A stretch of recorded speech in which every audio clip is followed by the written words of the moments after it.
연습량은 짧은데요. 한 달 만에 이 정도 할 수 있는 자신 있는 사람 있으면 나와보라고요. 자신만만이야 이거. 저는 이제 집에 가서 어떻게든지 봐야 되겠죠. 녹화된 거. 감사합니다. 그날의 기억이 또렷하다. 이 옷은 김성재 씨가 마지막 솔로 데뷔 무대 때 입었던 무대 의상과 같은 디자인의 티셔츠입니다. 이건 김성재 씨의 유작이 돼버린 솔로 데뷔 음반인데요. 사망 이후에 고인을 기리는 차원에서 검은색 줄이 그어진 걸로 알고 있습니다.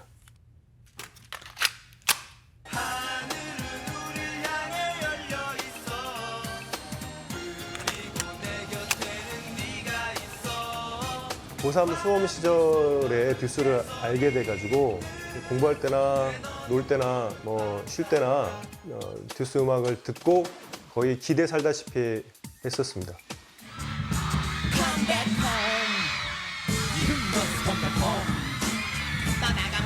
그 무렵은 한국 댄스 음악의 황금기였다.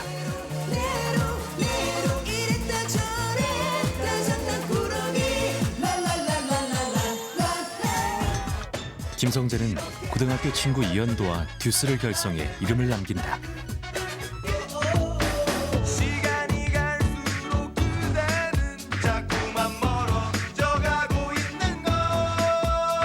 김성재 씨는 모든 면에서 그냥 연예인이었어요.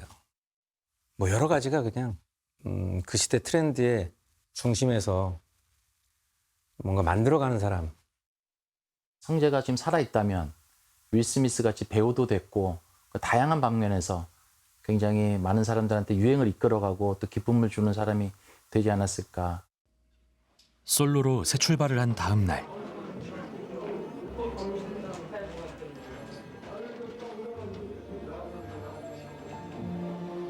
그는 변사체로 발견된다. 급작스러운 죽음이었다.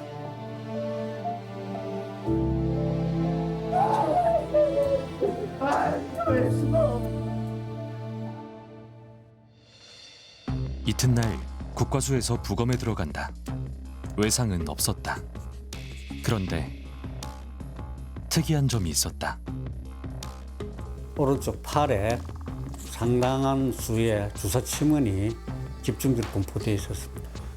뭐 숫자상으로 28개소로 카운팅이 되었는데 실제로는 더 많을 수도 있습니다.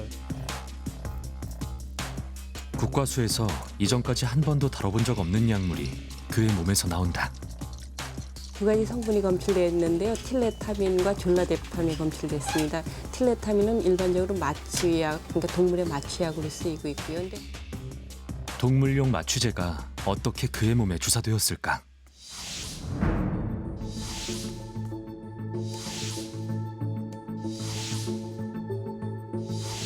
그의 사체에서 동물 마취제가 나온 후 국과수에서는 타살 의혹을 제기하는 감정서를 제출한다.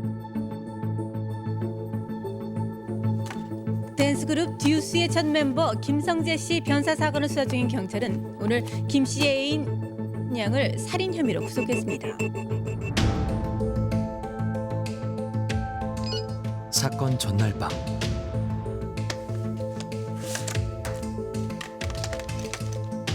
숙소에는 9사람이 있었다. 첫 방송 녹화본을 몇 번이고 돌려보다.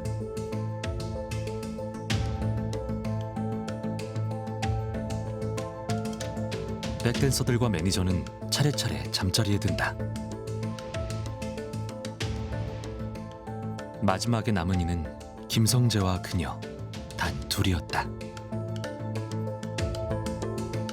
김구속했다라는 말을 듣고 서둘러 서부경찰서로 들어갔습니다.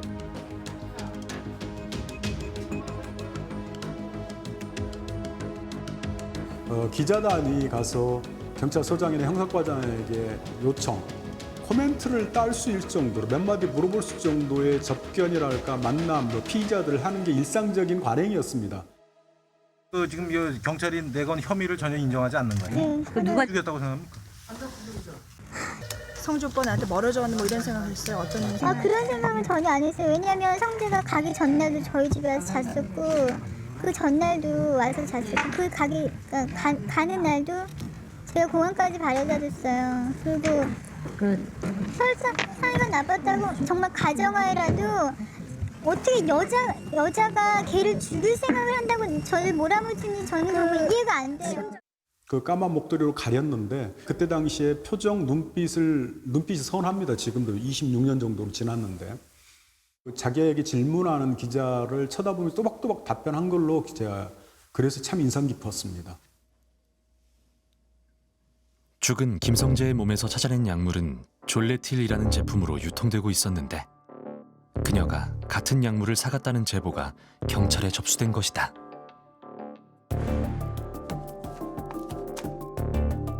혐의자 제이양을 긴급 구속한 데는 청년 수의사 B씨의 제보가 결정적이었다.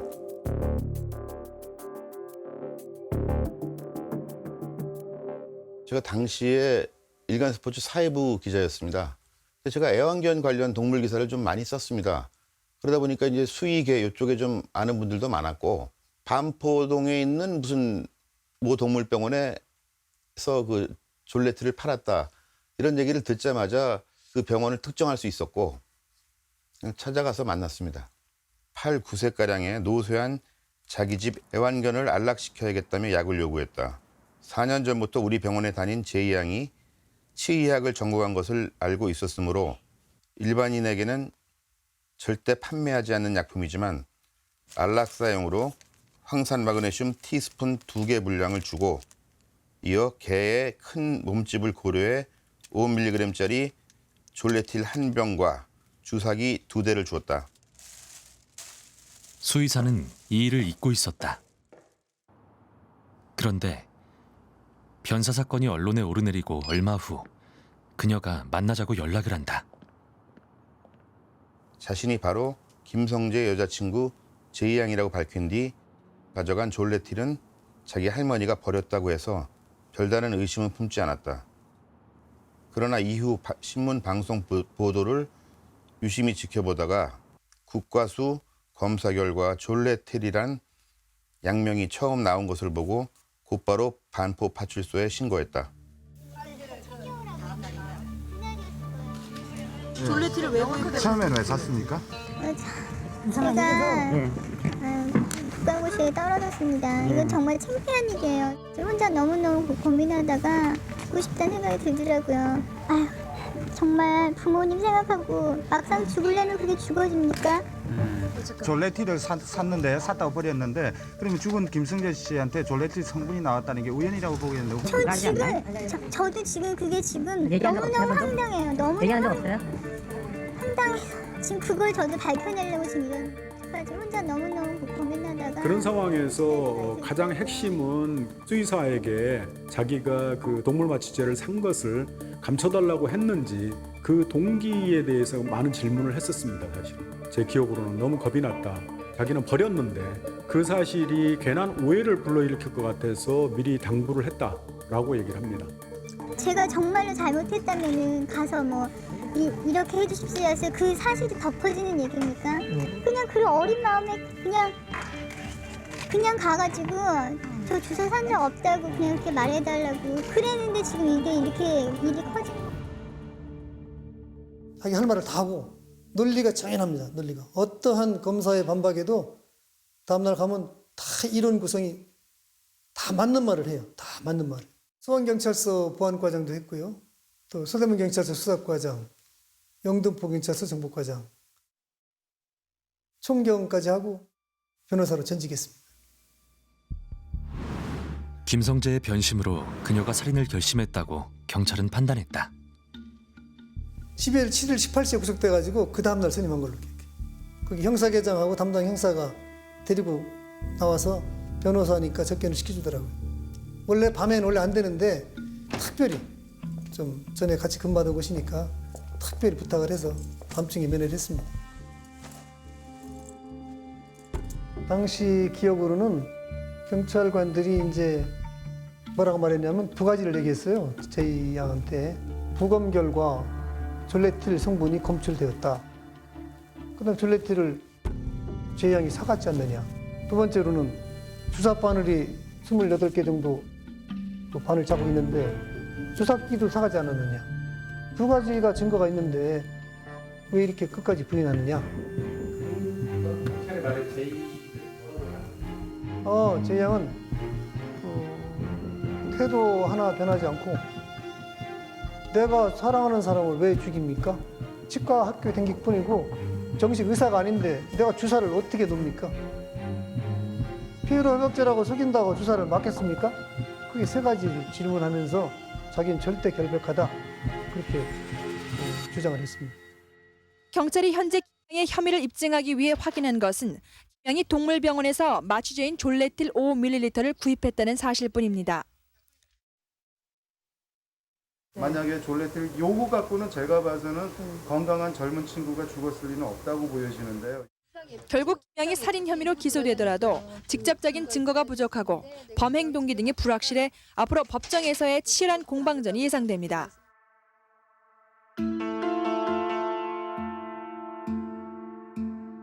그때도 이미 예측을 했어요. 왜냐하면 그 초기 초동 수사가 부실했고 증거 확보가 안 된 상태에서 졸레틸이 나왔다는 이유 하나만으로 그 제2양만을 갖다가 구속시킨 다음에 계속 거기에만 수사를 몰두하니까 나머지 혹시 범인의 개연성이 또 있는데 여긴 수사를 좀 소홀히 했거든요. 이 상태 시간은 흘러가고 하다 보면 결국에는 이제 미궁에 빠지기 쉬운데. 초동 수사는 허점이 많았다. 호텔 CCTV 녹화 테이프는 입수에 실패했고 전날 일행이 마셨다는 맥주와 음료수병을 수거하지 않았다. 주사기와 약병도 찾지 못했다. 김성재 씨를 살해한 혐의로 사형이 구형됐던 김 씨의 애인 피고인에 대해 오늘 무기징역이 선고됐습니다. 변호인 측은 두 사람의 사이가 원만해 범행 동기가 없다고 했지만 재판부 입장은 달랐다. 재판부는 숨진 김 씨의 몸에서 졸레틸 성분이 다량 검출됐고 사망 직전까지 애인과 단둘이 있었던 정황 등으로 볼 때 범죄 사실이 인정돼 무기징역을 선고한다고 밝혔습니다. 피고인이 그 약물을 하여튼 며칠 전에 구입을 했던 것은 분명하고 그건 다른 증인의 증언에 의해서 전부 다 명백히 인정이 됩니다. 그리고 피고인이 그렇게 범행을 저지르는 그 약물은 얼마든지 버릴 수도 있고 이렇게 했기 때문에 우리가 약물 자체가 없다고 해서 그것을 말하자면 유죄로 인정하는데 그런 장애가 된다고는 볼 수가 없었습니다. 그러나 1심의 판단은 결론이 되지 못했다.